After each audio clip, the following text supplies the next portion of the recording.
Batata na bamama lingomba na nzambe tolingi ko banda lienga na biso l'après-midi à lolo jeudi culte et enseignement na kombo ya tata ya mwana pe ya molimo mo santu utonda kwa mfumu kadi yandi wena wambote yelemvu andi usikilanga ntangu ikaimani ngolu pe kimya epesa melabino na angela ya nzambe tata nzambe mwana nzambe molimo mo santu amen Amen. beto ke kutelama beto nyonso na kuimbila kontiki ntwadi numero 10. Alléluia, Lusika Kayengele tumbazizani yelukamu eluzikonda yezikwetete elumakumbi yebilomo elumizamu yebyabyo tukomasika mfumu eno ukaluvanga lubabo. Aleluya lusika mfumu lukalulwe n'ababazi elumifulu yebiladu elumetoko yematingisi elumavumbi yebilumba elumanuda yebako uyimileno osyana ekumu andisikayo unzabidona ibilika haleluya haleluya uyimileno kungamona tomasika kumu ayayo uzipisa mutia viva etulupeye mabasi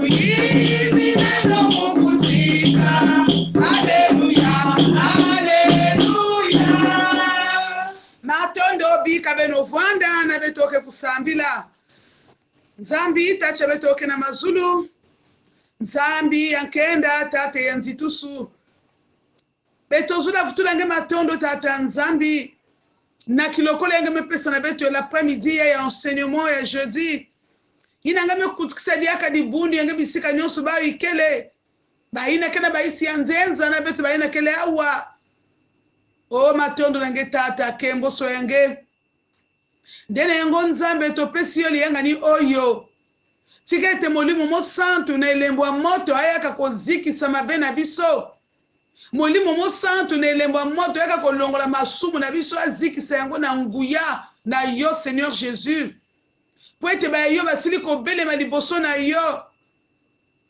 longolela biso bipengweli nyonso nzambe longolela biso masumu nyonso nzambe na nguya ya makila na Yesu Masiya baye nyonso bazali kolanda liyanga ni oyo nkolo bisika nyonso bango bazali babulisama na nguya makila na Yesu Masiya bieka lukutukuni ya ilongo tata nzambi libundi na meku yonza makina landa lukutukuni ya bisika nyonso baikele bieka ba ulongo samuna ngekele nzambi ya longo na longo na longo totie likete nzambe osili kobulisa bana na yo pe liyanga ni oyo kembolo bikwa zonga bobele pa no nzambe na biso na kombo na Yesu Masiya tosengi boye amen Amen.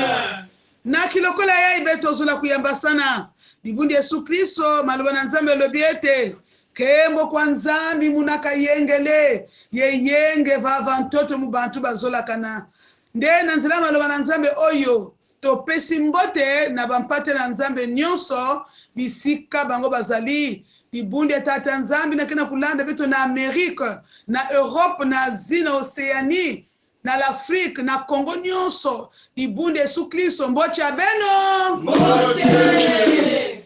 bampate na nzambe bozali kolanda liyanga ni oyo bisika nyonso bozali kuna na mikili ya poto pe awa na Congo topesi bino nyonso mbote mbote na bino Mbote. ngizulu ya mbote na lukutukuni ya na commission technique kana kukola mave bantangu nyonso bakia kutelama sana kusala kisalo ya tata beno kwiza mbote na mukembo yai nzambi 10 beno ngizulu yambote pe na munu kisielo nzambi pasteur Pelagie Makola na kinto de beto nyonso to lobi to kala biso na tanzambe afamola biso pe asalela biso ya koleka miza kweto mu ikata tanzambi katu akunanga na kakusanga pe etozula kuyimbila sana na kukembisa tata nzambi lumbukia kembo Yambangu kulongo yombe Musika fungu Utube mitoyo Kamuma kama Mabote matope kiko Kasi mune mwanika kakwena moto Lukuka luku Sisi sanga kami Uwena moyo Toma yanga lala Kani mabiki Bade mota mona depo Kemwena moyo Toma tona zake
kumuzima tena na Nikizurua kumutoma kubakana Ibala kumuzima tena na Nikizurua kumutoma kubakana Wakele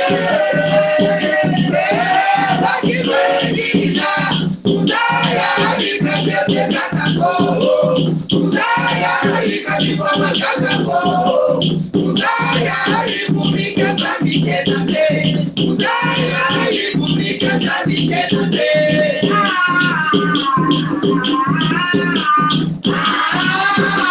Udakuyo Baba bibi kumina kwa Baba leba kuba bibi kumina kwa Baba bibi kumina kwa Baba leba kuba bibi kumina kwa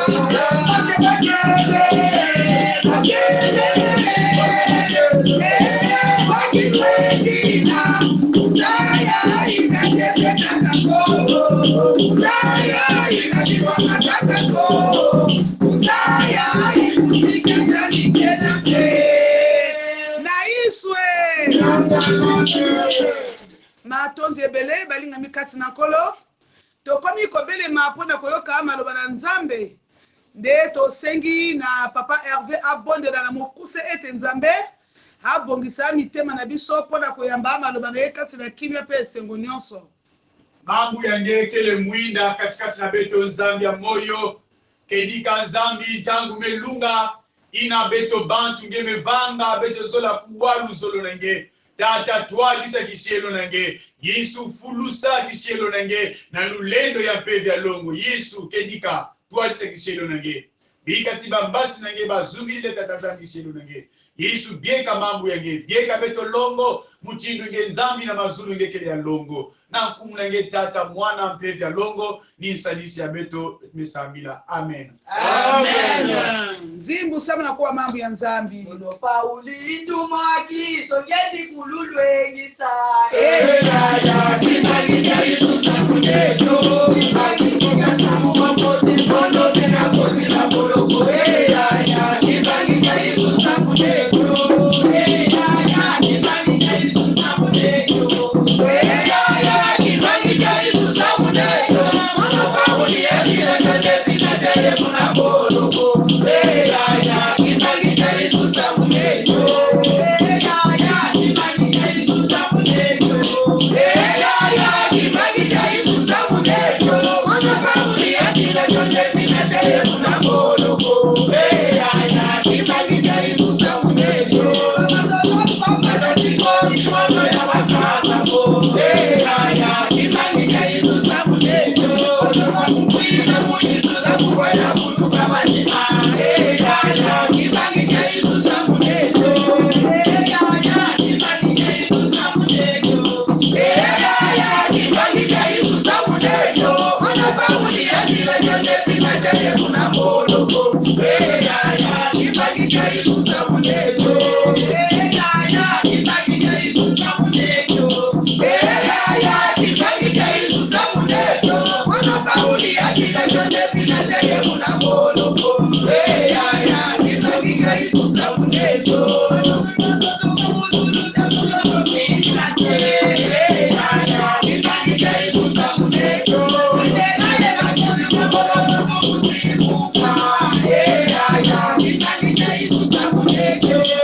Eyaya kimagija Yesu samudeto Eyaya kimagija Yesu samudeto Mono Pauli ya kila kate na dele kuna boloko Eyaya kimagija Yesu samudeto nzambi ya beto ya moyo tata ya beto ya nkenda tolingi na tango oyo koyoka maloba na yo nzambe na biso yaka moko loba kati na mitema ya baya yo nzambe na kombo na Yesu Masiya amen Amen. dibundi Yesu Kristo mutili wetu kuzaba ti chaque jeudi yakele l'école ya badisciple beto ke na enseignement wetu ke na kulanda enseignement ya beto ya l'après-midi ya ina ku thème ya ukena kuzonzila la fidélité de Dieu kukwika ma ya tata nzambi boyenge bene na nzambe, la fidélité de Dieu. Na ntango tena kuzonzila mambo ya fidélité de Dieu bankuni na Kristo, kame totala à travers mambo ya nzambi, betuke na kulongoka bilumbu nyonso ba mambo samu na luzolo ya tata nzambi. Betuke na kulongoka bilumbu nyonso à travers mambo ya nzambi, nani kele nzambi na ntadisi ya betu babantu. Peleko babantu ya imbi, mais betuke na kulongoka qui est Dieu envers nous les chrétiens. Tata nzambi kele nzambi ya mbote, tata nzambi kele nzambi ya ngitukulu. Yandi na meku indika zulu na ntoto kati na luzolo ya yandi. Yandi na meku vanga muntu na kifuani ya yandi. Alors nzambi meku zola muntu na kitezo ya ngitukulu. Samu na tiani indikaka muntu na kifuani ya yandi. Alors nangudia samu yai, temi yeke na kuzonzila la fidélité de Dieu. Beto ke tala yao na banzila nsambodia. Samu na ti, nantango na tena kuzonzila la fidélité de Dieu. Na tango tuzali kolobela boyenge bele na nzambe. Kati na boyenge bele na nzambe ezali na 7 aspects. Na kati ya kukui kama ya tata nzambe baz aspects kele i nsambodia. Ni kuna betike kuzonzila yao les 7 aspects de la fidélité de Dieu. Nous allons les citer bien aimés. Aspect ya tete. Ina kenda kuzonzila kenda kulekisa ti tata nzambe ke fidèle na beto bani ya yandi ni diambu yai. Dieu nous renouvelle. Dans sa fidélité, Dieu nous renouvelle chaque jour. Nous allons lire dans Lamentation, chapitre 3, les versets 22 et 23. Lisons la parole de Dieu. Les bontés de l'Éternel ne sont pas épuisées. Ses compassions ne sont pas à leur terme. Elles se renouvellent chaque matin. Oh, que ta fidélité est grande. Amen. Amen. Les bontés de l'Éternel ne sont pas épuisées. Elles renouvellent chaque matin. Tata nzambi kena ku renouveler bubote yana katikati ya betu bilumbu nyonso. Yana kena ku renouveler bubote yana katikati ya betu. Tata nzambi kena kukwikama. Dans sa fidélité, il nous renouvelle chaque matin. Na kati ya bubote ya yandi. Ça veut dire qu'il veille sur nous, ses enfants. Aspect ya zole, il accomplit toujours ses promesses. Dans sa fidélité, Dieu accomplit toujours ses promesses. On peut lire dans Genèse, chapitre 13, le verset 16. Genèse, chapitre 13, le verset 16, lisons au nom de notre Seigneur Jésus-Christ. Je rendrai tes descendants si nombreux que personne ne pourra les compter. Pas plus qu'on ne peut compter les grains de poussière sur le sol. Amen. Amen.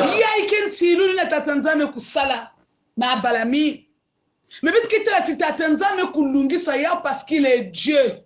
Il n'est pas un homme pour mentir, ni un fils de l'homme pour se repentir. Il y a une chose qui promet, il y a une chose qui kaka.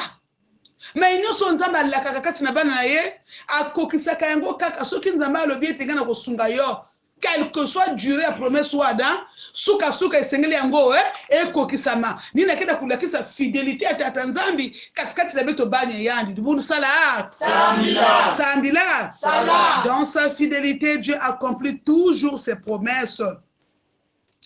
Aspect ya tatu ni yayi. Il ne change pas avec le temps. Dieu ne change pas, ni dans son être, ni dans ses perfections, ni dans ses plans, ni dans ses promesses. Il ne change pas. On peut lire dans Jacques 1, 17. Jacques chapitre 1, le verset 17. Toute grâce excellente et tout don parfait descend d'en haut du Père des Lumières, chez lequel il n'y a ni changement ni ombre de variation. Voilà.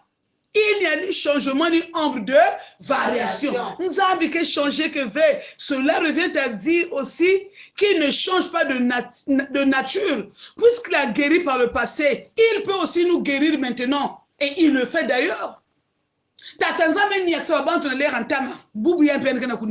C'est ça sa fidélité. C'est ça qui démontre sa fidélité.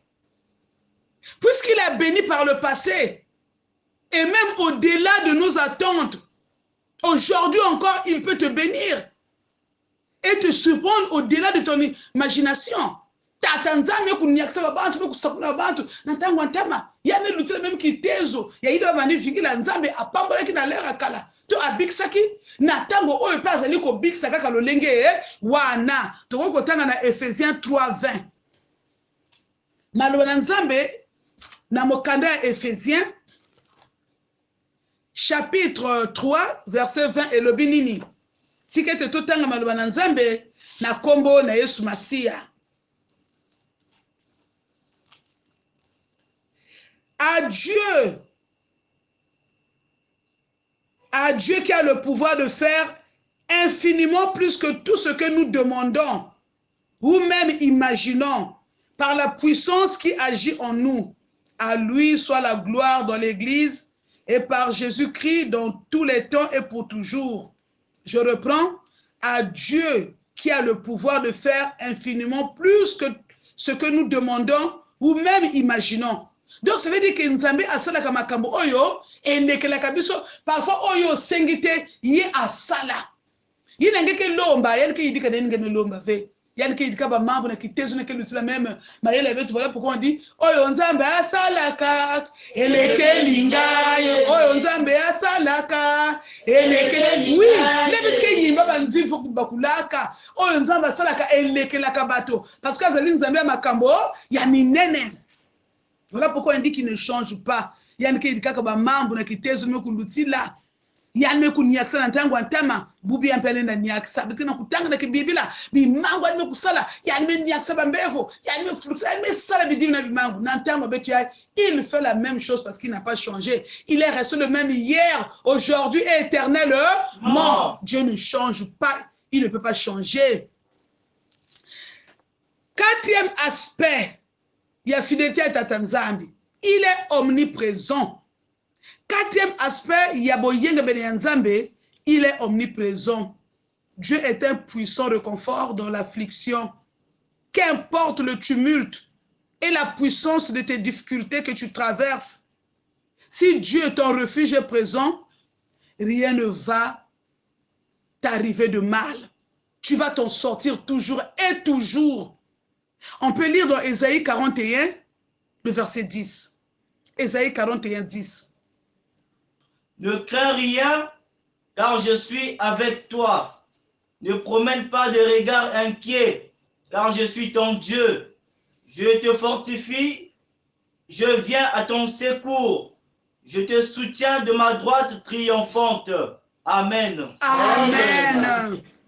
Ne promène pas des regards inquiets, car je suis avec toi. Il est toujours avec toi et avec toi. Toujours et toujours. Ni na kina kuleksa qu'il est omniprésent. Côté du côté ngekele, nzambi kenange. Même dans les moments difficiles, il n'a pas dit je suis abandonné. Non. Le Seigneur n'abandonne jamais ses brebis. Nzambi ke bika kababani andi, même quand tu te sens seul, dis-toi que le Seigneur est là. Il y a des kele, même il n'y a pas traverser le désert, il n'y a pas traverser mambo ya pasi, natango zali kokuta na makambo ya pasi, natango zali kokuta na makambo ya mawa, okanisi te nzamba tiki yo, nzamba tika kabana na ye, te, bisika nyonso yo zali, kolo azali na yo parce qu'il est omniprésent, il n'abandonne jamais ses brebis. Voilà pourquoi le longola raisonnement le baka, ngai pe nzamba ebinga, nzamba tiki nga, oh le Seigneur m'a abandonné te, nzamba tika kabana na ye te balinga mikati na nkolo. Nde maloba na Nzambe tokotanga na Isaïe 41:10. Déjà lu hein. Ni otosili kotanga na kuzonda ti quelles que soient tes difficultés sala konzima na Tata Nzambe. Quelles que soient bampasi yenge tout la kimi na Tata Nzambe. Nzambe ke bika ba yandi fe. Zole yandi fidélité yandi, c'est-à-dire la fidélité de Dieu fait que yandi kubika beto atantangu mosive. Même dans tes souffrances, même dans le malheur, la fidélité de Dieu est là. La bonté de l'Éternel est là. Il n'y a pourquoi le Seigneur a permis. Dans sa bonté, il a permis et il est là. Dans la volonté permissive de Dieu, il permet membre du membre. Même il n'y a pas mais pour lui, il y a que membre yambote sam na bote yage. Dibundu sala sambila. Il y a nous qui nous coulons ça. Bon yenga beni Nzambe pour puis comme Nzambe toute la fidélité de Dieu. Il est omniprésent. Cinquième aspect, il nous aime en tout temps. Le Seigneur nous aime en tout temps, malgré ce que nous sommes. Malgré ma vanga ya beto, malgré imbi ya beto. Oh, nzambe zola beto la bantangu nyonso. Ya vuana na momene ngame yindika mambo ya pasadini nzambe me zola beto na kitezo inati na bantangu nyonso me zola beto. Beto tanga na 2 Timothée 2:13. 2 Timothée chapitre 2 le verset 13. Si nous sommes infidèles, il demeure fidèle, car il ne peut se renier lui-même. Voilà, si nous sommes infidèles, lui il demeure fidèle envers nous. Oh, quelle grâce, quel bonheur d'avoir un Dieu comme ça, qui nous aime malgré ma défaillance, malgré imbiabeto, mais Dieu nous aime d'un amour sincère. Yann mezola beto, nabantangu nyonso. Quand tu penses que maintenant est-ce que il t'aime, Nzambi ke yinaka muntu ve, même un pécheur tel que tu es, Dieu t'aime. Nzambi ke yinaka ve muntu masumu, mais Nzambi ke yinaka masumu. Nzambe ayinaka moto masumu te, mais Nzambe ayinaka masumu. Mais alingi moto alongola kati na masumu na ye, asele la Nzambe kati na bosolo. Nzambi mezola ti muntu masumu, kubika masumu ya yandi, na kusalala tata Nzambi. Nzambe ayinaka moto te. Ina ngeke zola ti mundu Nzambe zola mundu ve, parce que j'ai fait ceci, le Seigneur ne m'aime plus. Non, il t'aime, mais bika mavanga ine imbi, na kangama na yenda makedika nyonso. Ko kanisa te de pona sali boye, Nzambe alingi ngate, Nzambe te, atako yozo sala wana, Nzambe alingi yo, me ya motuya, tika mabe wana, kangama na botosi nyonso epai na tata Nzambe. Nde Nzambe ayini masumu, me ayini moto te. Tala bunene ya kukuika me Nzambe. Tala bunene ya fidélité ya Nzambe. Malgré fosbetu kele, malgré que mais Nzambe kina kuvibidi la beto, Nzambe me kuzola beto, d'un amour paternel. Amour ya kitata ni amour ina, malgré mwana kina kuidika imbi, c'est vrai que ngelenda bamina mwana, ngelenda chikote mwana, mais tu l'aimes toujours d'un amour paternel. Toujours mwana na kekuiza nange, ngeke yambaya na maboko yenge, ngeke sadisi yandi. Ni mutino tata mezola mwana, ni mutino pe Nzambe mezola beto. Katuka na katema yindu nge mwana ya Nzambe. Ina kenda kwenda yindula kenda kwenda nyonga. Ti mundu Nzambe zola mundu ve, Nzambe zola kaka bampangi. Betu baye kuzafirisa kaka bampangi na toto te. Longola raisonnement wana, nga Nzambe alingi nga te, Nzambe alingi kaka bandeko mususu. Biso ba wote yako tika baninga na mokili te, kola su bongo te, Nzambe alingi yo. Ata kozali nani yo zali, nini yo sali, Nzambe alingi yo. Me ya motuya, tika mabe, sala Nzambe kati na bosolo nyonso. Sixième aspect de la fidélité de Dieu, sa justice à l'image de sa fidélité. Tata Nzambe ke Nzambe lunungu. Dieu est un Dieu juste. Justice yanke mutini mosi na kukuika ma yandi. Lunungu yanke fuso mosi na kukuika ma yandi. Justice ya Nzambe za lulenga moko na boyenge bene na ye. Nzambe azali Nzambe oyo apona kate.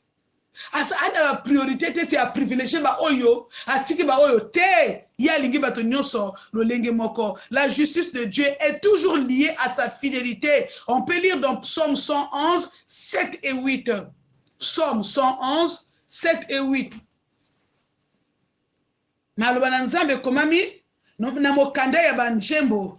Le Psaume 111, verset 7 et 8. Totangi maloba na Nzambe na kombo na Yesu Masia.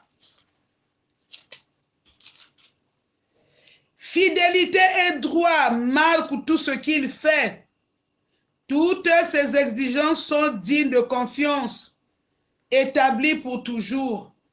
Fidélité et droiture en sont les marques. Amen. Amen. Fidélité et droit marquent tout ce qu'il fait. Oh, nous sommes Nzambe asalaka. Il y a une kati ya droiture.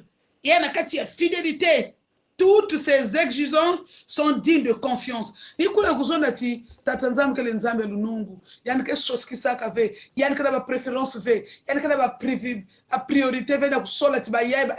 Yani Nzambe ya droiture, yani ke Nzambe lunungu, et lunungu yani ke munikaka na babantu nyonso. Faut pas dire que Nzambe zola kaka bandinga yai, Nzambe zola kaka babantu yai. Ve Nzambe zola betu nyonso mtinu mosi. Il y a même des gens qui pensent que Nzambe zola kaka betu ba nordiste ou bien Nzambe zola kaka betu ba sudiste ou bien Nzambe kaka na betu ba Congo ou bien Nzambe kaka na betu ba non, Nzambe azakuna te, c'est toi qui vois comme ça. Nzambe alingi bato nyonso lolenge kaka moko dans sa droiture yani ke indika mambo mutindu mosa babantu nyonso na kati ya lunungu ya yandi. Et septième aspect de la fidélité de Dieu, sa fidélité est l'assurance de notre totale sanctification. Kukuika ma ya Nzambi ke na kunata betu na kati ya bulongo ya makedika. Sa fidélité est l'assurance de notre totale sanctification. Nous pouvons lire dans Éphésiens 2:10. Éphésiens 2:10. Car nous sommes son ouvrage, ayant été créés en Jésus-Christ pour de bonnes œuvres que Dieu a préparées d'avance afin que nous les pratiquions. Voilà. Tata Nzambi beku yidika beto. Et ça, vous avez tout dit comme mambo ya mbote fidélité ya tata Nzambi ke na kutinda betu wa Kristo na kuyidika mavanga ya mbote pour que tu vende bantu ya longo na kudiata na kati ya mulongo. On peut aussi lire dans Philippiens 1:6. Philippiens 1:6 nous dit ceci: je suis certain de ceci, Dieu qui a commencé cette œuvre bonne parmi vous la continuera jusqu'à son achèvement au jour de la venue de Jésus-Christ. Tata Nzambi ne kubanda mambo ya mbote na katikati ya beto. Yadi ke kutatamana kuindika ala te iske mfutuka. Nyonso ina ngina kulakisa hiki ti bulongo ya yandi fana kumunika na kati ya kizingu ya mosi na beto. Yani me yidika beto na kuindika ba bonnes œuvres, ba mambo ya mbote. C'est ça qui marque la fidélité de Dieu. Dans sa fidélité, il y a une maison qui va bani yanu kudiata na kati ya bulongo. Kati na boyenga benaye, alingete biso to tambola kati na bobangi na tata Nzambe. En obéissant à sa parole, en obéissant à la parole de Dieu, en pratiquant aussi la parole de Dieu. Beto kutumana mambo ya Nzambi, beto kusala mambo ya Nzambi, beto diata na kati ya bulongo, ina nyuso kina kulakisa fidélité to kukuika ba tata Nzambi kati na beto. Beto tadi beto kupoze ba zakti ya mbote katikati na kizingu ya beto mutile tumo kulongoka na suka ya bubi ya jeudi mambo ya Nzambi na kulomba na beto ti beto tumamana lusolo ya Nzambi ina nyonso ndio kulakisa na beto diata na nzile ya yandi beto kufengama na yauve amini ina nyonso fidélité ya Nzambi kana muntu beku kangama na Nzambi na kuyilika lusolo ya yandi yani ke tambula lusako munu kana muntu kana kudiata na kata bulongo na nzile ya tata Nzambi yani ke tambula nyonso kana ya usato. Il y a une fidélité à tata Nzambi. Parmi les 7 aspects de la fidélité de Dieu, bika muntu kusimbilila ba 7 aspects yai. Simba maloba oto suluko manyola. Na nzele ya boyenge bene ya Nzambe. Na koyebe ete Nzambe azali Nzambe na boyenge bene. Ya tika kabana na yete. Soki yo kangabi na kati ba 7 aspects wana ondimi yango yo komona nkemo na Nzambe kati na bomo ina yo longa na kati na ko yimayima longa na kati na manyongi betie likete nkolo na yo azali boso na nyonso pe akotika yo atata momoko te. Nzambe apambola biso pa apambola maloba na ye. Amen. Amen. Matwetibanga tuna Bwana mo kalivoma mote kalivoma zini matwetibanga tuna Bwana mo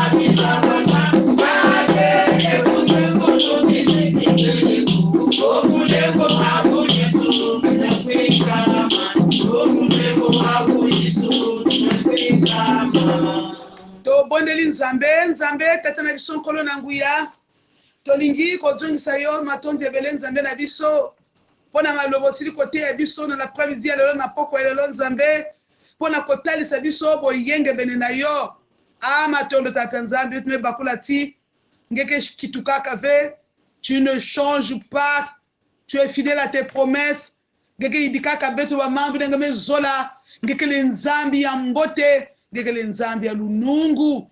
Comment ne pas te louer, Seigneur? Comment ne pas t'adorer? Comment ne pas te rendre grâce? Kedika, tambula matondo kena katona bansekeni ya bantimi ya beto, malgré ce que nous sommes, malgré imbi ya beto, mais tu nous aimes, Seigneur. Oya inyoso kena kurasure beto bantu, na kuzaba kufumina nge, na kuzaba kudiata na bome nge, ya kena kutinda beto vena kusikira na imbi, non, mais na kuzaba tinzame na kuzola beto, malgré ce que nous sommes, beto mpe, fora kusarila ngolo, na kuzola nzame na makedika, pena kukwika mana yandi, sakumuna dibuni nge tata nzambi, bisika nyoso ba ikele, pambola bampate na yo.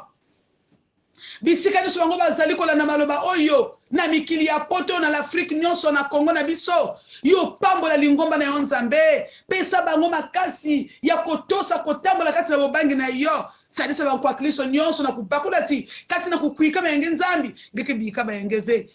Bato nyonso bayebete kati na boyenga bayenge na nzambe yo, tika kabala na yo te. Pambola lingomba na yo, bisika nusu balanzili yanga ni oyo, moko na moko azana likambo ezali kotungisa ye, pesa ye yando suti bo bazana mikili ya poto, bazana makambo ya ba papier, bazana makambo ya bandako, bazana makambo ya ebele nzambe, sunga bango poete batatu lelonga na yo, babeli babika nkolo koba kosala ya koleka kati na babeli, bo bazana bazopito, bo baza sous oxygène, bo baza bisika nusu bazo bela na bandako nzambe, visiter babeli nyonso pesa bango guérison, tela bo bazana baboloko nzambe, akoti boloko na likambo oyo yebi nzambe, mosusu akoti boloko na likambo ya asali ayebi, limbisa ye nzambe, pesa lete abima, bamiso akoti boloko na likambo ya yebi te nzambe, sunga ye po ete abima. Oh, sadisa bayini kana soba voyage, sadisa bayini kana kumsatu tata nzambi, na kumona nkembo yengine kizingu ya bao, katika diabu tena loma nange tata nzambi, na manime ya kubakula tingikele nzambi ya kupuika na ntadisi ya beto, bi kati ni buni yenge kutambula na kati ya bome yenge, kidivo tambula mpulusu. Tangu mekuma imbi, tangu mekuma lukufi, muntu nyonso kuvumi na misiku kutambula na kati ya bome yenge, na kati ya zola ya nakedika na ntadisi yenge, na ntadisi ya mampani. Bieka buwale beto Kongo, bieka buwale beto Kongo, sadisa inza ya muvima na gere ya Ukraine na Russie, tata nzambe, topesi kaka na maboko na yo. Biso bato tokoloba nini, biso bato tokosala nini, liboso ya gere ya Ukraine na Russie, nzambe yo lobi nini, inza ya muvima kuma na boma, inza ya muvima keda kusaka matata nzambi, pe amfule melu teme vana COVID-19, metuleme kuma ni gere tata nzambi ya Ukraine na Russie, beto mimanga 3e guerre mondiale tata nzambi, yazo la vana mbote nge kula kwa ninza ya muvimba, geri ya kusuka, betme yekula nyoso na boka nge, biika luzole nge kuvanga matata nzambi, comme tu le veux, pas comme le voulons, nzambi ya moyo. Betme yekula nge, di bunda nsongo beto na Kongo kena kuyonza mabanda bubu ya conseil synodal me banda, oh tata nzambi vana ba kintwadi, na kati na ba decision, na kati na nyonso, molimo na nzamba kamba, molimo na nzamba konza, asala bango nzambe, poete lingombe zali ya yo, kotika bango atatango moko te, to lingete nyonso ko salama, e pesa nkembo na yo nzambe na biso, yo pamela nyonso mabe, poto ali nzambe na nguya, kembo lobi kwa zonge pa na nzambe, na kombo na Yesu Masia, to sengi bobele boye. Amen. Amen.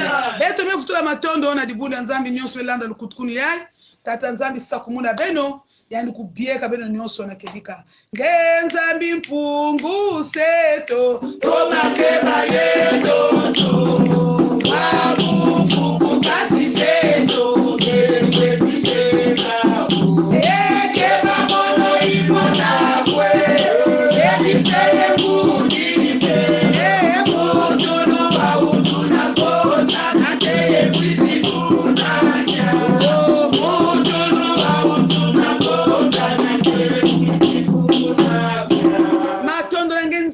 mefana beto na mbatu na sukulu ya kulti yayi to zongi sio matonzi ebelenza mbe nkembo lobiko zonge pana yo batela bampate na obutu mobimba baza komi ko lala vanda nkebi vanda ntanini vanda mvungi zungula bayinzo beto na kidimba menga Yesu Kristo. J'implore la protection divine sur tes enfants au nom de Jésus. Bika kidimba menga Yesu Kristo kufuka bayinzo ya beto balala bapoba lutsa bampongi ya mbote bandosi ya mbote tata nzambi katikati na babani yange kidimbo menga supusu ya telema na bayinzo nyonso sawa na kuwangola ntisi nyonso gebieka dibuni yange na kedika na kumbi Yesu Kristo fumu ni mvuluzi ya beto sedi yetu lila mazulu bika kumbwa kuyazitu swa bika kifumu cha kuchiza bika luzolo lwaku la ilama mtoto mpila mositu ekuzulu bija bieto bia lumbu na lumutuvana lumbuchi utu yambru lankanu mieto pila mosi yeto tu yambru batisafuri tukotsa nutsinsuluko kaututana mukwayambi yachi kimfumuni chaku na lendo na nkembo mumvu miamvu yamvu. Amen. Boyamba mapamboli na nzambe ngolu na nkolo Yesu Masia bolingo na nzambe tata pelisanga na molimo mo santu epambola bino nyonso na kombo na Yesu Masia. Amen. Amen. Butu elamu na bino banso yeye.